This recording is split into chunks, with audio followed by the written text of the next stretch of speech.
Hello, Sopophilics.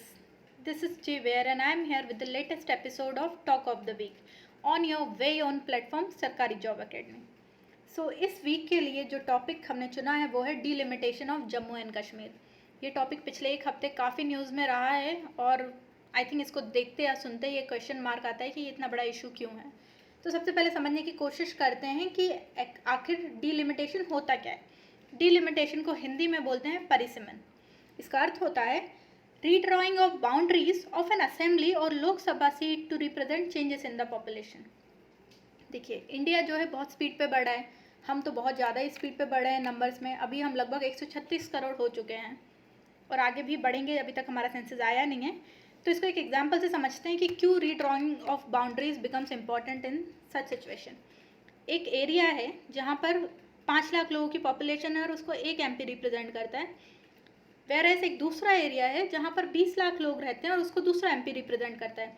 तो जो 5 लाख लोगों वाला एरिया है वहाँ के MP का जो स्पीड होगा विथ विच ही और she would be able to solve the problem and address their issues would be much better than the other MP जो 20 लाख लोगों को रिप्रेजेंट करता है. Therefore redrawing of boundaries and the process of delimitation becomes important. Delimitation process जो है ये carried out किया जाता है बाय डीलिमिटेशन कमीशन. ये कमीशन जो है इसकी exercise it can not be challenge in the court in any court. क्यों? क्योंकि this commission has the force of law. Now question is why is it needed. ज़रूरत क्या है आखिर इसकी? तो सबसे बड़ा रीज़न यही है कि अनइवन ग्रोथ ऑफ पॉपुलेशन. अलग अलग जगहों पे अलग अलग पॉपुलेशन रेट है ग्रो होने का, not just across different constituencies but across the nation. And continuous migration of people. लोग जो हैं एक क्षेत्र से दूसरे क्षेत्र, खासतौर से रूरल एरिया के लोग जो हैं अर्बन एरिया में माइग्रेट हो रहे हैं due to various reason such as employment, better lifestyle और better accessibility and many more. Third one is delimitation of constituencies is carried out by simple majority of parliament. देखिए, जब भी census होता है readjustment has to be made. Readjustment कैसे होता है कि division of each state into territorial constituencies यानी प्रादेशिक निर्वाचन क्षेत्र में डिवीजन किया जाता है हर स्टेट का. और ये प्रोसेस कुछ इस तरीके से होना चाहिए कि पॉपुलेशन का डिस्ट्रीब्यूशन हर निर्वाचन क्षेत्र में बराबर हो, लगभग एक लेवल पे तो हो ही हो. अब समझते हैं जो मुद्दा है सबसे बड़ा, वाई डीलिमिटेशन इन JNK. 2019 में हमें पता है कि क्या हुआ था. गवर्नमेंट ऑफ इंडिया ने Jammu and Kashmir reorganisation act pass किया था. इस एक्ट के तहत जम्मू एंड कश्मीर जो अपना स्पेशल स्टेटस एंजॉय करता था 2019 के पहले, वो रिमूव हो चुका था. ये एक्ट ने किया क्या? This act has divided JNK into 2 union territories. Union territories का अर्थ होता है केंद्र शासित प्रदेश.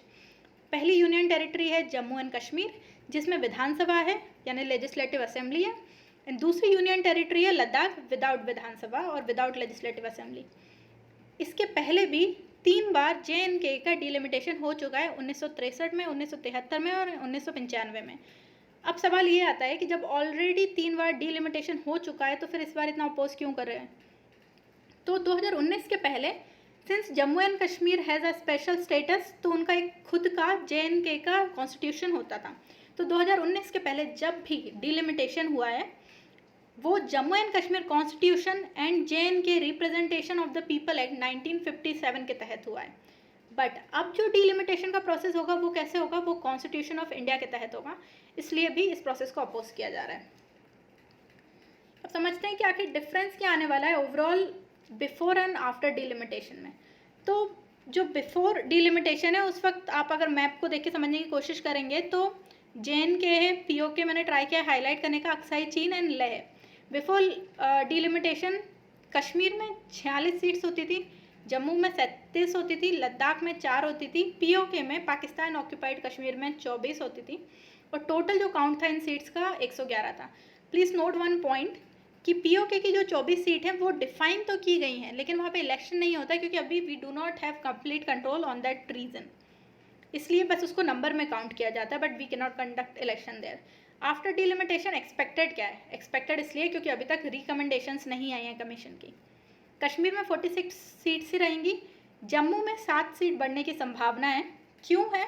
क्योंकि area wise Jammu is larger than Kashmir, therefore seats बनने के भी चांसेस जम्मू में ज़्यादा हैं.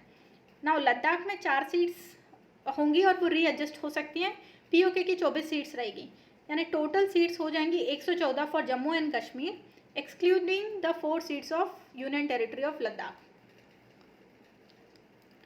अभी एक और क्वेश्चन यहाँ पे आता होगा आपके मन में कि फिर अपोज क्यों किया जा रहा है। अपोज इसलिए किया जा रहा है क्योंकि जो रीजनल पार्टीज़ हैं उनके पास दो रीजंस हैं कि पहला तो ये कि कश्मीर में पहले सीट्स ज़्यादा थी, लेकिन जम्मू में अब सीट्स ज़्यादा हो सकती हैं, 4 सीट्स बढ़ सकती हैं।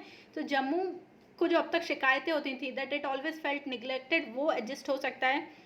प्लस पार्टीज़ ये भी अपोज कर रही हैं कि डिलिमिटेशन का प्रोसेस अपनी स्पीड पे होता रहेगा, आप जो है इलेक्शन करवाइए। They are asking the centre to conduct election, but centre का ये कहना है कि नहीं, पहले डिलिमिटेशन हो जाए क्योंकि लेह की सीट्स, लद्दाख की सीट्स भी एडजस्ट होनी है ना, उसके बाद हम इलेक्शन कंडक्ट कर पाएंगे।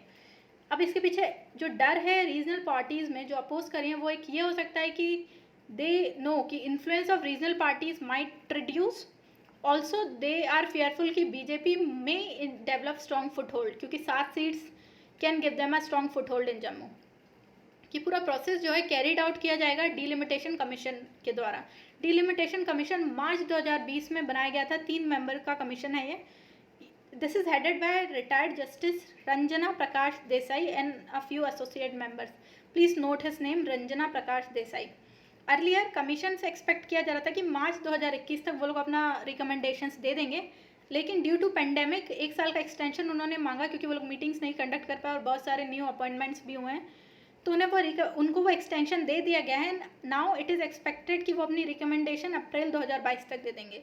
तो अभी तक इतनी इन्फॉर्मेशन है, जैसे ही इसमें कोई और अपडेट आता है by the delimitation commission, we'll try to keep you posted in the most simplest words possible.